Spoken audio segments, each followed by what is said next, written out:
Skill house पेश करता है TRS clips. Enjoy the knowledge. Brief history of Mumbai समझाइए। ब्रीफ हिस्ट्री ऑफ मुंबई अगर मैं समझाऊं तो देखो, मुंबई ये पहले 7 बेटों में बटा हुआ था। जिस समय पे अब मुंबई का इतना इंपॉर्टेंस नहीं था जितना इंपॉर्टेंस सूरत का था, उतना इंपॉर्टेंस मुंबई का नहीं था, बिकॉज मुंबई उतना डेवलप नहीं था। अब हुआ ये कि जितना भी ट्रेडिंग और ये सब चीजें जो होती थी वो सूरत में होती थी। शिवाजी महाराज ने जिस समय पे सूरत पे छापा मारा, छापा क्यों मारा? क्योंकि शाइस्ते खान आया, 3 साल रहा, नासधूस की, हमें पैसा चाहिए। अब तुम्हारा ट्रेडिंग सबसे बड़ा हब क्या है? सूरत सबसे बड़ा ट्रेडिंग हब था। शिवाजी महाराज सूरत गए, सूरत को लूट के लेके। अब इसको लूट शब्द जो है बहुत लोगों को बुरा लगता है, लेकिन मेरा ऐसा कहना है कि हमने वहां पे छापे मार के जो पैसे लेके आए, तो लूट तो हुई। कैसी हुई? शिवाजी महाराज ने मुगलों की नींद लूटी, चैन लूटा, सब लूटा, क्योंकि वो मेन सेंटर था सूरत। पूरी सूरत बदसूरत कर दी थी। पहली बात, शिवाजी महाराज से वापस आना चाहते थे लूट के, मतलब वो गए, उन्होंने 3 जनों के नाम बताए, सिद्दी बोहरा और 2 ऐसे बिजनेसमैन थे, उनके नाम बताए, बोले ये सबसे बड़े बिजनेसमैन है, बोले तुम्हारे, ये तुमको सबसे ज्यादा टैक्स देते हैं। मेरा कहना इतना है कि तुम 3 साल यहाँ पे रहे, मैं तुमको लिटरली पर्ची देता हूँ, पर्ची के ऊपर लिख के देता हूँ कितने पैसे चाहिए, मैं बाहर खड़ा रहूंगा, सूरत के अंदर नहीं आऊंगा। इन्होंने इनायत खान बहादुर, जिसका मैंने नाम लिया था सूरत का, वो तो छुप के बैठा, उसने एक आदमी को बैठा शिवाजी महाराज पे अटैक करवाया, तो मराठे चिड़े, इन्होंने लूटा और पूरा सूरत जला डाला। लोग निकल चुके थे वहां से, इसीलिए सूरत का जो इंपॉर्टेंस है बहुत कम हुआ। और दूसरे भी जो थे, दूसरे लोग भी जो थे, मतलब शिवाजी महाराज 2 बार सूरत लूटने के लिए गए, तो 2 बार जब सूरत लूटी गई तो सूरत का ना इंपॉर्टेंस कम हुआ। इसीलिए समय के साथ में ये जो मुंबई है, मुंबई का जो इंपॉर्टेंस है वो बढ़ने लगा। अब इसके बाद भी एक सबसे बड़ी बात ये आती है कि मुंबई का जो क्षेत्र है, मुंबई के क्षेत्र में ट्रेडिंग इतने बड़े पैमाने पे नहीं थी। जब ये पुर्तगाली आए तो पुर्तगालियों ने क्या किया? सबसे पहले पुर्तगाली केरला में आता है, बराबर है, कोझिकोड के पास में।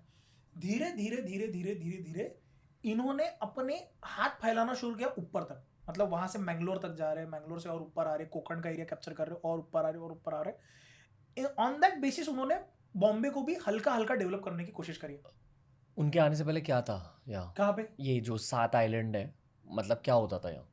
मुंबई का जो एरिया था, जैसे आपका कुलाबा का यहाँ पे एक किला था, कुलाबा का किला था, कुलाबा के किले के बाद में छोटे छोटे, ये मतलब सिमिलर जैसा हमारा कोकण का एरिया है, सेम कोकण का एरिया है। Trading was not रैम्पंट in Mumbai earlier.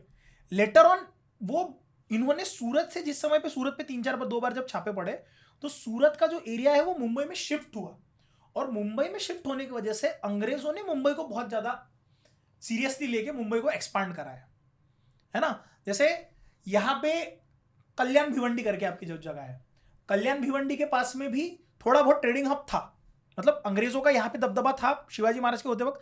तो कल्याण भिवंडी की यहाँ पे मस्जिदें थी और कुछ जगह थी जो आदिल शाह के अंडर में थी।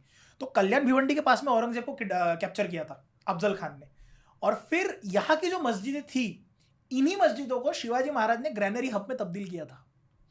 बोले तुम हम लोगों को तकलीफ दोगे, मस्जिदों को कन्वर्ट कर दिया पूरे ग्रैनरी हब में। तो अफजल खान के लेटर मिलते हैं कि तुम हमारे मौलवी को निकाल चुके हो और हमको तकलीफ दे रहे हो।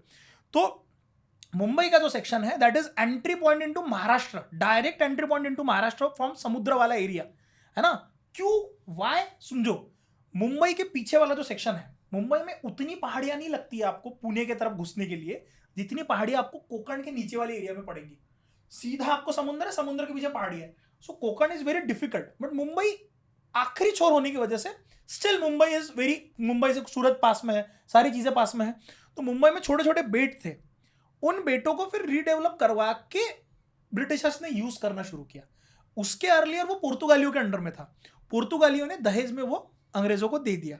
फिर जब वो अंग्रेजों के हाथ में आया तो अंग्रेजों ने अपने स्टेशन बना के रखे थे कि सूरत में जाएगा और ये वाला सूरत में, वहां से जाओगे, वहां से फिर रोडवे से ट्रांसपोर्ट करना बड़ी चीज है ना, डायरेक्टली मुंबई में उतार सकते हैं। एक अजीब सा पर्सपेक्टिव है जब हम कोस्टल रोड पे जाते हैं ना आजकल एज मुंबईकर्स, तो पूरा शहर दिखता है, बड़े बड़े बिल्डिंग दिखते हैं। ऑन सम लेवल मुझे लगता है कि यहाँ ना शक्ति का बहुत ज्यादा आशीर्वाद है। बिल्कुल है। इतने बड़े बिल्डिंग, हर बिल्डिंग में कहानियां, करियर्स। मुंबई का नाम मुंबा देवी से ही मुंबा पड़ा, देवी, मतलब मुंबा देवी का आशीर्वाद। फिर मैं ये भी सोचता हूँ कि पिछले 400 साल में ही क्यों इतनी ग्रोथ आई है, उसके पहले क्या हो रहा था? क्योंकि शिवाजी महाराज का जन्म हुआ है ना सर। वो देखो सर, शिवाजी महाराज दैव के ऊपर अपना अस्तित्व देना, हम भी कोई है। देखो मैंने क्या कहा था कि अफजल खान को जिस समय शिवाजी महाराज ने मारा, आपको एक चीज समझनी होगी कि उसके पहले तक इनकी ताकत नहीं थी इन द सेंस इनमें इतना कॉन्फिडेंस ही नहीं था। अफजल खान को जिस समय इन्होंने मारने के बाद ये लोग रुके नहीं। जिस दिन मारा उसके नेक्स्ट 18 दिनों में इन्होंने 21 किले जीते हैं। With in 18 days 21 forts captured. कहां तक? कर्नाटका तक जीतते हुए जा रहे हैं। नेतूजी पालकर हमारे सर सेनापति थे। सेनापति की ऐसी इच्छा थी कि मैं तो आदिल शाह के दरबार में जाके आदिल शाह को पकड़ के लेके आता हूं, लेकिन थक गए थे, पीछे हटना पड़ा। सो वो जो कॉन्फिडेंस आया है हमें कि मी मराठी, मी महाराष्ट्र, और हमारा महाराष्ट्रियन वो मराठी जो एटीट्यूड है, बाना जो है, इसका आप ये देखो, मराठी में कहावत है, जर महाराष्ट्र मेला तो राष्ट्र मेला। यानी कि यदि महाराष्ट्र की डेथ हुई तो समझना पूरा भारत की डेथ हुई। सबसे ज्यादा इकोनॉमी पूरा मुंबई निकाल रहा है, राइट, पूरा महाराष्ट्र निकाल रहा है। उसके बाद में आप देखोगे टॉप टियर में 3 ही जगह ऐसी है कि जो पूरे कंट्री के इंडिपेंडेंस मूवमेंट को भी चला रहा है। बंगाल, लाहौर, पंजाब, महाराष्ट्र। तो लाल बाल पाल जब हम कहते हैं कि लोकमान्य बाल गंगाधर तिलक है ना, लाहौर से, और लाला लाजपत राय, और यहाँ से अपने बंगाल से, तीनों जगह। दूसरी चीज, हमें संत भी बहुत मिले सर। संत परंपरा जो है वो महाराष्ट्र में बहुत ज़्यादा अमाउंट में डेवलप हुई है। समझो, तुकाराम महाराज, उसके बाद में रामदास स्वामी, उसके बाद में नामदेव महाराज, अलग अलग तरह के वैरायटी ऑफ संत है आपके पास में। तो हमारे पास में धार करी और वार करी, यानी कि जो धार, तलवार की धार पे जो चलाते थे वो धार करी, और वार करी यानी कि कौन? वार करी यानी कि वो जो वारकरी संप्रदाय, तुकाराम महाराज के जो वारकरी संप्रदाय वाले, वो। तो हमारे पास में knowledge as well as power दोनों एकत्रित है।